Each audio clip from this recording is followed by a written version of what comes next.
Sara ngayon, galit na galit si De Lima, mga kabsat. Bakit? Tingnan niyo to. Enough is enough, sabi ni Enough is enough. You know? Enough. Enough is enough. Ano ba nangyari? Kasi nga, hindi daw nagpakita si Sara. Binastos na naman niya ang OVP budget niya sa hearing niya sa Kongreso. Of her brattiness. Brattiness. The whole budget process is something that is being directed and lalo na may mga record siya, no? May mga history siya na maling paggamit ng pondo ng OVP tapos ganito. Talaga mabubuisit talaga yung kwan dito. Hindi tulad sa Senado, mga kakampi niya, mga Black Duterte, ayun, pinagbigyan na lang siya. Pero dito wala, hindi siya makakalusot dito. Recognized by the Constitution itself. So disrespecting the budgetary process of this body is a clear case of disrespect of our Constitution. Oh, di ba? Disrespect yung talaga. Ever since naman, no? Talagang hindi siya nakikon. Minsan pa, meron pa yung one time na meron siya ng deliberation, di ba? Si Sara lang pumunta, wala pumunta mga tauhan niya. Sabi niya, ayaw niya madamay yung mga tauhan niya. So, siya ang sasagot lahat. Kaso yung sagot niya, wala na. Yung sabi niya, I forgo, blah, blah, blah. Kayo nang bahala kung i-approve niyo yun. Ngayon, hindi niya binigyan ng approval. So, anong nangyari kahapon? Nako, terminate na nila yung budget proposal ni Sara dito. Terminated na. So, meaning, kung ano yung nakuha niya sa malamang nung last year, ganun pa rin makukuha niya. Yung hinihingi niya, ganung kalaking budget, wala na. Who is she to continuously disrespect or show disrespect? Who is she? Sino siya? Para patuloy niyang di-respeto ang Kongreso. Putragis talaga. To this body as an institution and to the Constitution. Enough is enough. Diba? Ginalit niyo pa si De Lima, paktay kayo. Ngayon, yung mga garapatan na naman, nako, iba naman ang version nila dito, di ba?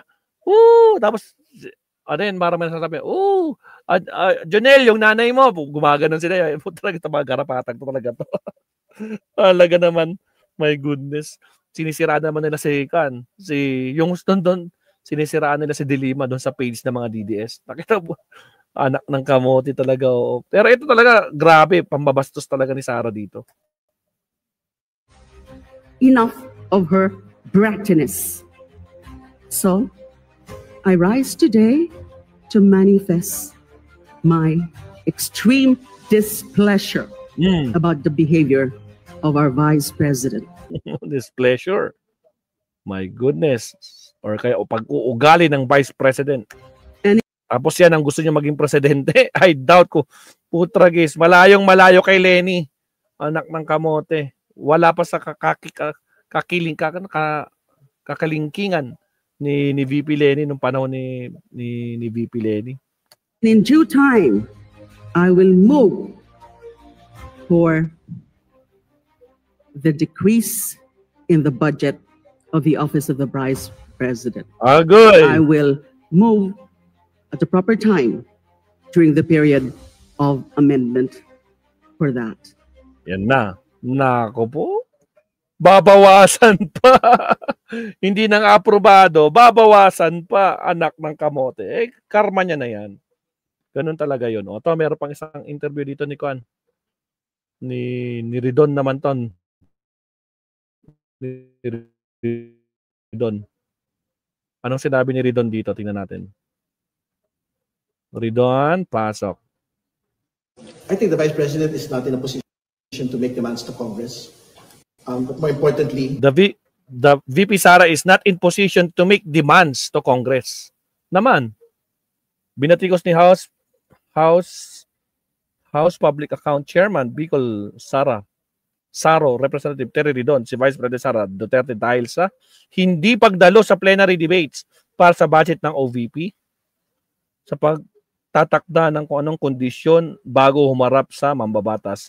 Dagdag pa niya, makatwiran lang na bawasan ng Kongreso ang pondo ng OVP para sa 2026 at limitahan lang sa personal services at iba pang essential expenses. Dahil hindi bumalik ang Vice Presidente para ipaliwanag ang dahilan ng kanyang mas mataas na hiling na pondo. Yun lang. Humiling ka pa ng mas mataas, hindi ka mapapakita. It reflects, of course, yung pong kanyang talagang paggalang doon po sa proseso po ng pagbabudget. So, I'm quite certain some of our colleagues had been lobbying for a cut for the Vice President's budget. I think, ito po, during the period of amendments, dapat mapag-aralan po talaga. Yan, pag yung amendments nila, naku po, pag in-amendyan na nila yan, naku po, babawasan pa. Kung magkano ba talaga dapat yung gugulin pa ng Vice President office for 2026. So, basically, anything more than personal services and operating expenses. O yun lang, kung ano kasing ginagawa nilang pinaglalagay nila sa budget nila eh. Hindi naman nila ipapakita ito tong resibo. Kung meron man, peke pa. Di ba? May history na eh. Di ba? May history na eh. Tapos ganyan siya, makitungo. Wala. Tapos yan ang gusto niyo maging presidente. Na hanggang ngayon, hindi niya kaya ipaliwanag sino si Mary Grace Piatos. Agoy. Nako. Yung Supreme Court, ang tagal mag-decide Magdadalawang buwan na. Supreme Court, kamusta naman yung motion for reconsideration ng House? Kamusta naman? Natatakot na ba kayo? Tuloy. I think pwede na pong tapusin po ito. And the reason for this is, well, they never went back to Congress to explain why they needed a little bit more. No? So I think Congress is justified to basically just cut it to the barest operating levels. Saan kaya pwedeng gamitin yung consultancy, sir? Na dagdag na hinihingi niya, tingin mo?